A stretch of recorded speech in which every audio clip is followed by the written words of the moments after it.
Hello friends, welcome to our channel study for law, जिसमें आज का हमारा टॉपिक है अपकृत्य विधि, law of tort, LLB first semester, जिसका पेपर कोड है 1003।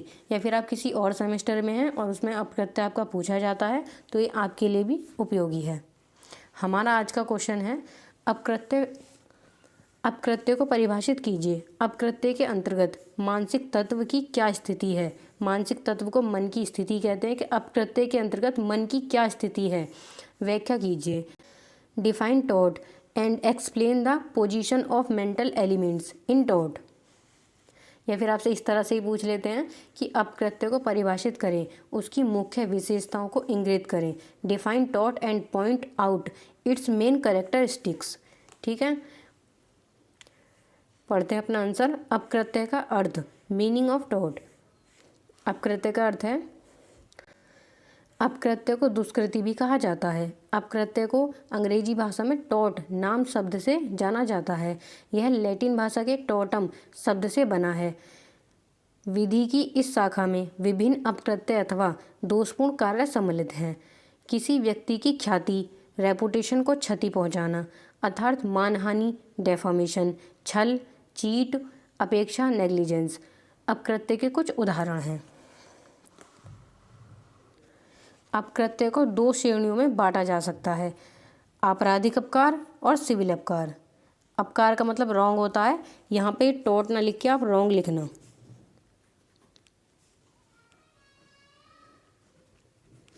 रॉन्ग।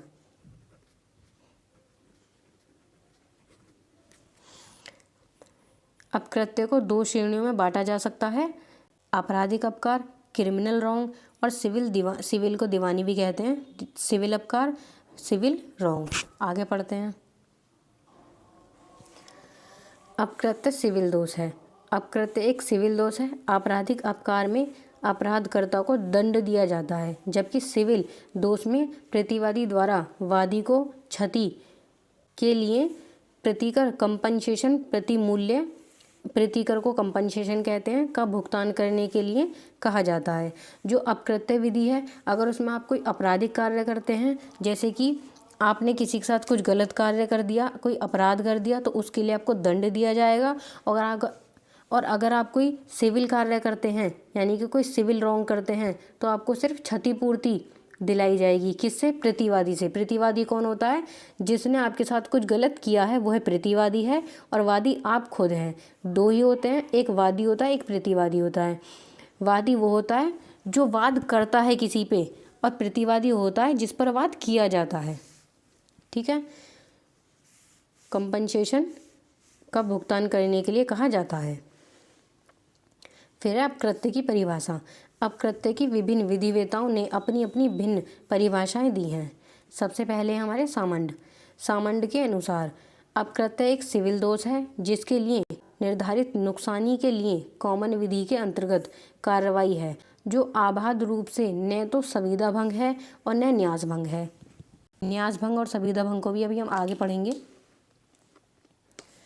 अनिर्धारित नुकसानी, अनलिक्विडेटेड डैमेजेस।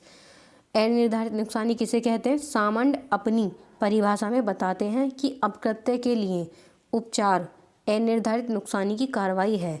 ये कहते हैं कि जो अपकृत्य होता है ना, जैसे कि अपकृत्य आप ऐसे समझ सकते हैं, जैसे कि आप सड़क पे जा रहे हैं और सामने से कोई व्यक्ति आ रहा है और उसका कोई इंटेंशन नहीं था आपको धक्का मारने का या फिर आपको चोट पहुंचाने का, लेकिन वो जैसे उधर से आ रहा था तो उसका कंधा आपके कंधे से लगा, और कंधा इतनी ज़ोर से लगा कि आप गिर गए। उसका कोई इंटेंशन नहीं था आपको गिराने का, आपको चोट पहुँचाने का, लेकिन आप गिर गए और आपको उसमें चोट आ गई। तो उसने वो जानबूझ के नहीं किया, तो वो अपकृत्य की श्रेणी में आएगा, और आप इसके लिए कोर्ट में वाद दायर कर सकते हैं। किस चीज़ के लिए? क्षतिपूर्ति के लिए, कंपनसेशन के लिए। आपको जो भी चोट आई है उसका खर्चा वो देगा जिसने आपको कंधा मारा था। ठीक है, याद रखना कि अपकृत्य जो होते हैं वो होते हैं जिसमें आप ना तो जानबूझकर कुछ कार्य करते हैं, ना आप अपनी लापरवाही से कोई कार्य करते हैं। और अनिर्धारित नुकसानी वह होती है जिसमें जो नुकसान हुआ है उसको पहले से निर्धारित नहीं किया जाता है, वो तभी निर्धारित होती है जब आपको चोट पहुंच जाती है। जब आप न्यायालय में जाते हो तो न्यायालय द्वारा उसको निर्धारित किया जाता है कि आपको इतनी क्षतिपूर्ति दिलाई जाएगी। किसी भी सिविल अपकार का उपचार प्रतिकर है। जो कोई भी सिविल अपकार है, जैसे कोई भी सिविल रॉन्ग है, तो उसका जो प्रतिकर है, मतलब उसका जो उपचार है वो प्रतिकर है, वो कंपनसेशन है। आपको सिविल रॉन्ग के बदले प्रतिकर कंपनसेशन दिलाया जाएगा। संविदा भंग और अपकृत्य की कार्रवाई है। ये लाइन गलत लिखी हुई है, इस लाइन को काट देना आप। अपकार का उपचार प्रतिकर है, ठीक है। संविदा भंग के किसी मामले में परिनिर्धारित नुकसानी लिक्विडेटेड डैमेजेस हो सकते हैं, जबकि अपकृत्य की किसी कार्रवाई में वह नुकसानी सदैव अनिर्धारित होती है। जब आप कोई संविदा करते हैं, अभी हमें कॉन्ट्रैक्ट का पेपर भी है, आपका कॉन्ट्रैक्ट का पेपर भी है, हम कॉन्ट्रैक्ट भी पढ़ेंगे। आपका लास्ट पेपर है कॉन्ट्रैक्ट का। कॉन्ट्रैक्ट वो होता है जब आप किसी से कोई संविदा करते हो, कोई कॉन्ट्रैक्ट करते हो, तो उसमें जो होता है आप पहले से ही जो आपकी क्षतिपूर्ति है उसको आप निर्धारित कर लेते हो। लेकिन अपकृत्य में जो होता है वो नुकसानी पहले से ही निर्धारित नहीं होती है, ठीक है। आगे पढ़ते हैं। जब प्रतिकर के रूप में दी जाने वाली राशि पूर्व निश्चित होती है तो उसे परिनिर्धारित नुकसानी कहते हैं। जब आपको कोई नुकसान हुआ हो तो अगर आपको वो पहले से पता है, वो पहले से निर्धारित है, जैसे संविदा के केस में होता है, जब कोई कॉन्ट्रैक्ट करते हो तो उसमें आपको जो भी नुकसान होना होता है वो आप पहले से निर्धारित कर लेते हो, तो उसे जो नुकसान आपको पहले से पता है उसे हम परिनिर्धारित नुकसानी कहते हैं। और जिन नुकसानों का आपको पता नहीं है, जो प्रतिकर का आपको पता नहीं है कि आपको कितना कंपनसेशन दिलाया जाएगा, उसे अनिर्धारित नुकसानी कहा जाता है। किंतु जब प्रतिकर के रूप में देय धनराशि पूर्व निश्चित नहीं होती तथा वह जो न्यायालय उचित समझे उसे निश्चित करे तो उसे अनिर्धारित नुकसानी कहते हैं, ठीक है। इसके बाद है संविदा के मामलों में यह संभव हो सकता है कि संविदा के पक्षकार संविदा निर्माण के समय प्रतिकर में देय उस राशि का पूर्व निर्धारण कर लेते हैं। जो संविदा होती है, जो कॉन्ट्रैक्ट होता है, जब दो लोग मिलकर आपस में कॉन्ट्रैक्ट करते हैं तो वो पहले ही निर्धारित कर लेते हैं, पहले ही निश्चित कर लेते हैं कि अगर नुकसान हुआ तो उसका हर्जाना कितना होगा, है ना, जिसे उनमें से किसी पक्षकार को संविदा भंग की स्थिति में देना पड़ सकता है। जो नुकसान हम पहले ही निर्धारित कर लेते हैं वो संविदा के अंदर होता है, तो इसे संविदा को अपकृत्य विधि के अंतर्गत नहीं माना गया है। लेकिन अपकृत्य किसी मामले में पक्षकारों द्वारा प्रतिकर की राशि, मतलब जो प्रतिकर को कंपनसेशन कहते हैं, याद रखना। और आप हिंदी के साथ साथ अपनी इंग्लिश पे भी थोड़ा ध्यान दो, क्योंकि आगे आने वाले टाइम में आपको इंग्लिश की बहुत ज़रूरत पड़ेगी। प्रतिकर की राशि का ऐसा कोई पूर्व निर्धारण संभव नहीं है, मतलब अपकृत्य में कोई भी प्रतिकर पहले से निर्धारण हो, मतलब उसका पहले से निर्धारण किया जा सके, ये संभव नहीं है। विनफील्ड के अनुसार अपकृत्य का दायित्व एक ऐसे कर्तव्य के उल्लंघन से शुरू होता है जिसे प्राथमिक रूप से विधि द्वारा सुनिश्चित किया जाता है और वो जनसाधारण के प्रति होता है, तथा इस उल्लंघन का निवारण निर्धारित नुकसानी के लिए कार्यवाही द्वारा किया जाता है, ठीक है। आगे बढ़ते हैं। फ्रेजर के अनुसार अपकृत्य किसी व्यक्ति के व्यक्तित्व या व्यक्तिगत अधिकार का सामान्य रूप से उल्लंघन है जिससे उसे क्षतिपूर्ति कंपनसेशन का वाद लाने का अधिकार मिलता है। फ्रेजर कहते हैं कि जो अपकृत्य है वो किसी व्यक्ति के व्यक्तिगत अधिकार का उल्लंघन है जिससे उसे क्षतिपूर्ति कंपनसेशन लाने का अधिकार मिलता है। इसके बाद है हमारे अंडरहिल के अनुसार अपकृत्य संविदा के भिन्न एक ऐसा कार्य है जो या तो किसी व्यक्ति के पूर्ण अधिकार को अतिक्रमण करता है, यानी कि उल्लंघन करता, खत्म करता है, या किसी व्यक्ति के सीमित अधिकार का अतिक्रमण करता है और उसे क्षति पहुंचाता है, या किसी लोक अधिकार की इस प्रकार अवहेलना करता है जिससे किसी व्यक्ति को सामान्य व्यक्ति की अपेक्षा अधिक हानि पहुंचती है और जिसके परिणाम स्वरूप वह क्षतिकर्ता के विरुद्ध क्षतिपूर्ति के लिए वाद लाने का हकदार हो जाता है। इसके बाद है अपकृत्य के आवश्यक तत्व। अपकृत्य के 2 आवश्यक तत्व हैं, दोषपूर्ण कार्य किया जाना या फिर विधिक क्षति। दोषपूर्ण कार्य किया जाना अपकृत्य का पहला अनिवार्य तत्व है। अपकृत्य के लिए यह आवश्यक है कि प्रतिवादी डिफेंडेंट, प्रतिवादी को इंग्लिश में डिफेंडेंट कहते हैं, डिफेंडेंट द्वारा कोई ऐसा कार्य हुआ हो जिसे वादी के किसी विधिक अधिकार का उल्लंघन हुआ हो और प्रतिवादी द्वारा किया गया कार्य दोषपूर्ण माना गया हो। अगर कोई नैतिक अथवा सामाजिक अपकार घटित हुआ है तो उसके लिए कोई उत्तरदायित्व नहीं हो सकता। इसको उदाहरण से समझते हैं। यदि कोई व्यक्ति किसी अन्य डूबते व्यक्ति को बचाने में विफल रहता है तो यह केवल नैतिक अपकार है। इसके लिए तब तक उत्तरदायित्व नहीं हो सकता, तब तक जिम्मेदार वह व्यक्ति नहीं हो सकता जब तक वह साबित न कर दे कि उस डूबते हुए व्यक्ति को बचाने के लिए प्रतिवादी विधिक रूप से बाध्य था। कोई व्यक्ति नदी में डूब रहा है और आप उसको देख रहे हो, लेकिन आप उसको नहीं बचा पा रहे हो तो आप उसके लिए जिम्मेदार नहीं हो। लेकिन अगर वहाँ पर कोई ऐसी अथॉरिटी होती, जैसे कोई स्विमिंग पूल है, किसी की वहाँ पे अथॉरिटी है, ठीक है, और वो उसको बचाने में असफल रहे तो वह विधिक रूप से उत्तरदायी जिम्मेदार होंगे। ठीक है, आगे पढ़ते हैं। विधिक क्षति। विधिक क्षति लीगल डैमेजेस।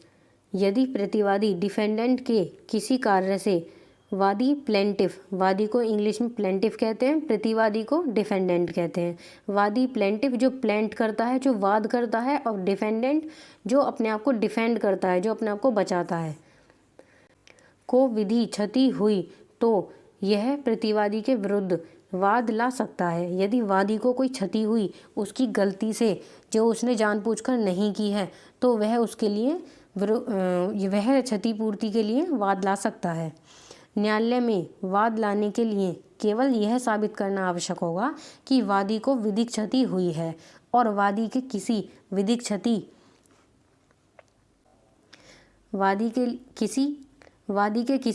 विधिक अधिकार का अतिक्रमण हुआ है। इसको निम्नलिखित 2 सूत्रों में विभक्त किया जा सकता है, 2 सूत्र द्वारा विभक्त किया जा सकता है। इसके 2 सूत्र हैं, एक है बिना हानि के क्षति, दूसरा है बिना क्षति के हानि।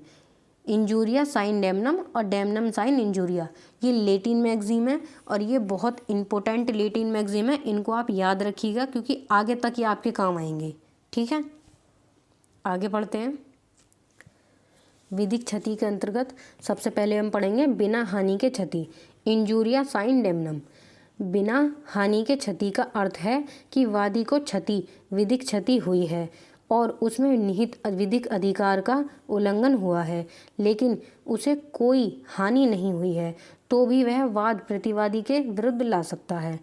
यदि किसी व्यक्ति को विधिक क्षति हुई है और उसे कोई उसमें हानि नहीं हुई है, यानी कि कोई भी उसका मतलब नुकसान नहीं हुआ है, कोई भी उसका धन वगैरह का किसी भी चीज़ को लेकर नुकसान नहीं हुआ है, लेकिन उसको क्षति हुई है, विधिक क्षति, उसके लीगल राइट इफेक्ट हुए हैं, तो वो प्रतिवादी के खिलाफ वाद ला सकता है। इसके लिए एक केस है SB बनाम वाइट 1703।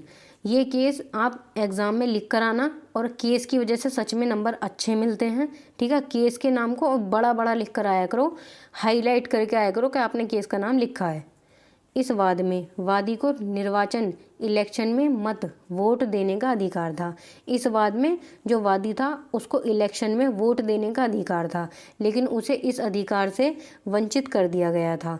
लेकिन वादी का प्रत्याशी विजयी रहा, जिसको वो वोट देना चाहता था वो विजयी हुआ, वो जीत गया था उसमें, फिर भी वादी के अधिकारों का उल्लंघन हुआ। फिर भी वादी के अधिकारों का उल्लंघन मानते हुए विधिक क्षति घोषित किया गया और प्रतिवादी को उत्तरदायित्व ठहराएगा। जो प्रतिवादी है जिस पर वाद किया गया था उसको उत्तरदायित्व, उसको जिम्मेदार ठहराया गया, क्योंकि उस व्यक्ति के वोट डालने का अधिकार एक लीगल राइट है आपका और उसके लीगल राइट का उल्लंघन हुआ था, इसलिए वह वाद डाल सकता था। आगे पढ़ते हैं। प्रत्येक अपकृति क्षति प्रदान करती है। प्रत्येक अपकृति क्षति प्रदान करती है, भले ही इसमें पक्षकार को एक भी दमड़ी मतलब एक भी रुपए की हानि नहीं हुई हो। क्षति केवल धन संबंधी ही नहीं होती, वह अपकृति का अभिप्राय ऐसी क्षति से भी होता है जिसमें व्यक्ति का अपना अधिकार वैधानिक होता है, जैसा कि अपमान वचन के मामले में होता है। इसमें व्यक्ति को ऐसे अपवचन से एक भी पाई का एक भी रुपए का नुकसान नहीं होता है, लेकिन वो फिर भी कार्रवाई कर सकता है। ठीक है, आगे पढ़ते हैं। बिना हानि के क्षति में यह संभव है कि किसी वादी को कोई हानि नहीं हुई है, उसे कोई हानि नहीं हुई है, लेकिन उसे विधिक क्षति तो हो गई है ना, और फिर भी वह दोषपूर्ण कार्य में वाद योग्य होता है।